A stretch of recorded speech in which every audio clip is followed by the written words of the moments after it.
Good afternoon. My name is Alfred Gallegos, and I am the Southwest Concept Solutions Engineer. Today I'll be discussing OSDP migration. Today, many access control environments are still running a legacy Wiegand-based infrastructure. While these systems have been reliable, they were designed for a different security landscape than what we face today. Organizations are now looking for ways to improve security, reduce risk, and future-proof their infrastructure. And that's where the OSDP-enabled controllers come in. One of the great advantages of the current evolution of the M2150 platform is that it supports transition strategy, not just a rip and replace upgrade. As highlighted in our internal rollout communications, these newer panels can be installed today in existing Wiegand environments and later transition to OSDP when the customer is ready. This means customers can modernize their hardware now and upgrade their communication protocol later, minimizing disruption and protecting investment. What is OSDP? OSDP, or Open Supervised Protocol, is an industry standard communication protocol designed specifically for modern access control systems. Unlike legacy Wiegand, OSDP provides secure, bidirectional communication between readers and controllers. Some of the key benefits of OSDP: enhanced security, two-way communication, reduced wiring, and continuous supervision. Those are some of the benefits of OSDP. In my next video, I'll show you how to migrate from a legacy M2150 ADBC controller to the new OSDP controller.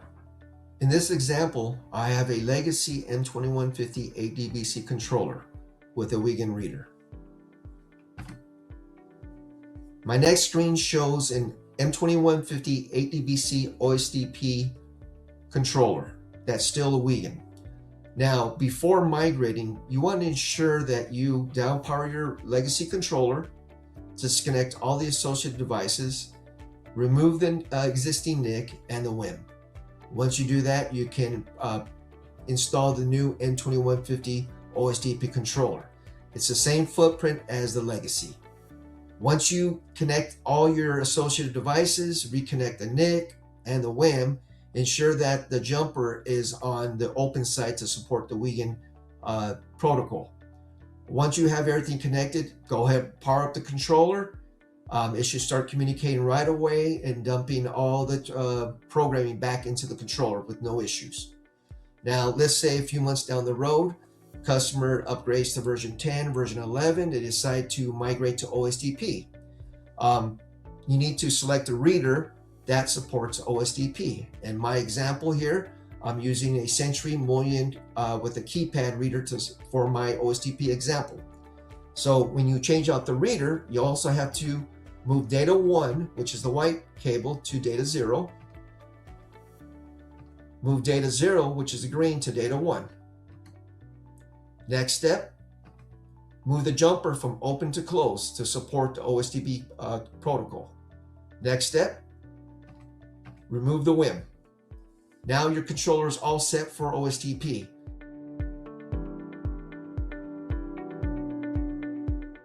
Once you migrated the controller, reconnected all associated devices such as the NIC, WIM, move the jumper from open to close, and powered up your new controller. Next step is to make sure you establish communication by going to Maintenance, Client Communication, selecting Find, double-clicking on your LAN chain and selecting Filter Off. And as you can see here, my controller and my server is communicating.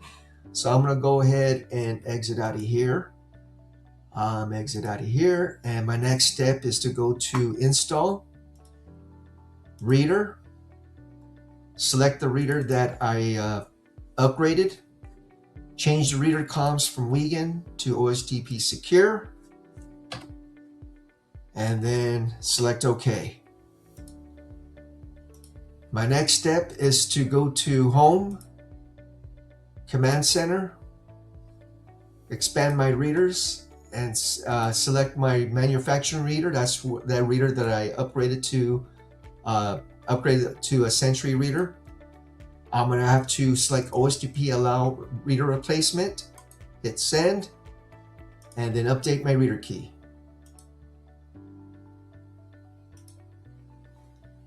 I'm going to go ahead and minimize this. Now I have my key is deleted. Reader went offline for a short time, and now new key was sent. Now I can go back to my command center, and I can expand my reader, and now it says OSDP secure. Now my reader is ready. I have basically a OSDP secured reader. Again, the key benefits is basically a encrypted communication between the controller and the reader. I'll get temporal alarms. I have less wiring. I can even control my reader LEDs by going to install reader, open up that reader, and now I have this tab for LED and buzzer, and I can select my different profiles for my reader, for my LED, and for the buzzer. This concludes our migration from a legacy M2150 to an M2150 8dBc OSDP controller. Have a great day.